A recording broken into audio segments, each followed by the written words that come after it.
24 ಗಂಟೆಗಳ ಪ್ರಮುಖ ಸುದ್ದಿಗಳು. ಕೇಂದ್ರ ಸರ್ಕಾರವು ಕೇಂದ್ರ ಸಶಸ್ತ್ರ ಪೊಲೀಸ್ ಪಡೆಗಳ CAPFs ಕಾನ್ಸ್ಟೇಬಲ್ ಹುದ್ದೆಗಳು ಹಾಗೂ ಅಸ್ಸಾಂ ರೈಫಲ್ಸ್ನ ರೈಫಲ್ಮ್ಯಾನ್ ಹುದ್ದೆಗಳ 50% ಸ್ಥಾನಗಳನ್ನು ಮಾಜಿ ಅಗ್ನಿವೀರರಿಗೆ ಮೀಸಲಿರಿಸಿದೆ.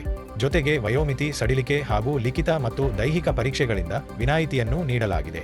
ಭಾರತದ ಮೊದಲ ನೇರ ವಾಣಿಜ್ಯ ಸರಕು ರೈಲು ಕೋಲ್ಕತ್ತಾ ಬಂದರಿನಿಂದ 40 ಕ್ಯಾನೋಲಾ ಕಂಟೇನರ್ಗಳನ್ನು ಹೊತ್ತು ನೇಪಾಳದ ಬಿರಾಟ್ನಗರ ಕಸ್ಟಮ್ಸ್ ಯಾರ್ಡ್ಗೆ ತಲುಪಿದೆ. ಇದರಿಂದ ಭಾರತ-ನೇಪಾಳ ರೈಲು ಸಾರಿಗೆ ಬಿರ್ಗಂಜ್ನಾಚೆಗೆ ವಿಸ್ತರಿಸಿದೆ. At Universal Group of Institutions, we provide you BA, BCom, BSc integrated with UPSC. ಲಡಾಖ್ನ ಶೋಕ್ ನದಿಯ ಮೇಲಿನ 27.18 ಕೋಟಿ ವೆಚ್ಚದ ಉದ್ಮರು ಸೇತುವೆ ನುಬ್ರಾ ಕಣಿವೆಯ ಪ್ರಯಾಣದ ದೂರವನ್ನು 35 ಕಿಲೋಮೀಟರ್ಗಳಷ್ಟು ಕಡಿಮೆಗೊಳಿಸಿದ್ದು, ವರ್ಷಪೂರ್ತಿ ಸಂಪರ್ಕ ಹಾಗೂ ಗಡಿ ಪ್ರದೇಶದ ಕಾರ್ಯತಂತ್ರದ ಮೂಲಸೌಕರ್ಯವನ್ನು ಬಲಪಡಿಸಿದೆ. ಕಲ್ಲಿದ್ದಲು ಸಚಿವಾಲಯವು ಭಾರತದ ಮೊದಲ ವೈಜ್ಞಾನಿಕ ಗಣಿ ಮುಚ್ಚುವಿಕೆ ವರದಿ ಆರೋಹ ಅನ್ನು ಬಿಡುಗಡೆ ಮಾಡಿದೆ.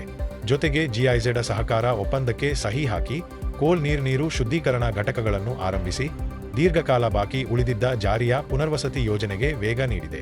ಮಿಷನ್ ಗೋಲ್ಡನ್ ಸ್ಪೈಸ್ ಯೋಜನೆಯಡಿ 175 ಕೋಟಿ ಹೂಡಿಕೆ ಮಾಡಿ GI ಟ್ಯಾಗ್ ಪಡೆದ ಲಕಾಡಾಂಗ್ ಅರಿಶಿನದ ಬೆಳೆ ವಿಸ್ತೀರ್ಣವನ್ನು 7,000 ಹೆಕ್ಟೇರ್ಗೆ ಹೆಚ್ಚಿಸಲಾಗುತ್ತಿದೆ. ಇದರಿಂದ 17,500 ರೈತರಿಗೆ, ಅವರಲ್ಲಿ 99% ಮಹಿಳೆಯರಿಗೆ ಪ್ರಯೋಜನವಾಗಲಿದೆ.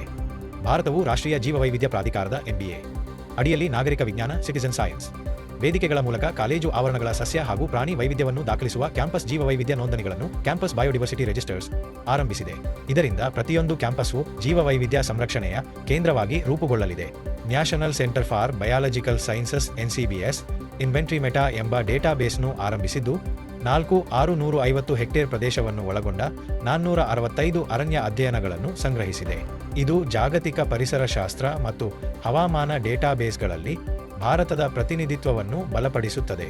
ಎನ್ಕಶ್ ಸಂಸ್ಥೆಯು ಭಾರತದ ಮೊದಲ ಅಬತ ಸಕ್ರಿಯ ಮೀಲ್ ಕಾರ್ಡ್ ಅನ್ನು ಪರಿಚಯಿಸಿದೆ. ಇದು QR ಕೋಡ್, ರೂಪಾಯಿ ಹಾಗೂ ಆನ್ಲೈನ್ ಆಹಾರ ಪಾವತಿಗಳನ್ನು ಬೆಂಬಲಿಸುವ ಮೂಲಕ ತೆರಿಗೆ ಸಮರ್ಥ ಉದ್ಯೋಗಿ ಸೌಲಭ್ಯಗಳನ್ನು ಒದಗಿಸಿ ಕಾರ್ಯಸ್ಥಳದ ಊಟ ವ್ಯವಸ್ಥೆಯಲ್ಲಿ ಹೊಸ ಕ್ರಾಂತಿಗೆ ನಾಂದಿ ಹಾಡಿದೆ. ಇನ್ನಷ್ಟು ಉಪಯುಕ್ತ ವಿಡಿಯೋಗಳಿಗಾಗಿ ನಮ್ಮ ಚಾನೆಲ್ಗೆ ಸಬ್ಸ್ಕ್ರೈಬ್ ಮಾಡಿ.